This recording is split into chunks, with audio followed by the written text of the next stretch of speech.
Hello guys, welcome back to Enable Website Design. In this video I will show you to share a Google Docs link in the description.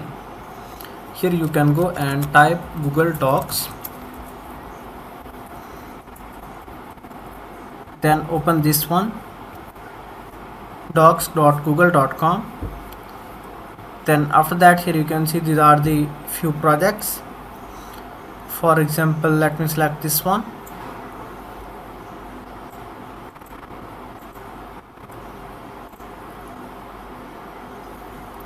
Now on the top right corner, here you can see this one, share button.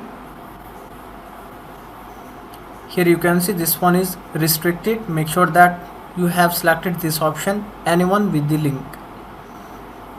So after that, now you can copy the link and then you can add it anywhere. For example, let me add it in the video description, this one, then edit. Now here I can add the link in the description. After that, click save button. Now let's see how it looks.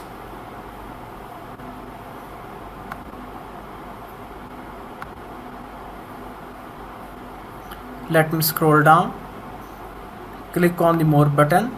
Here you can see this one is the link. If I click here, that's working fine.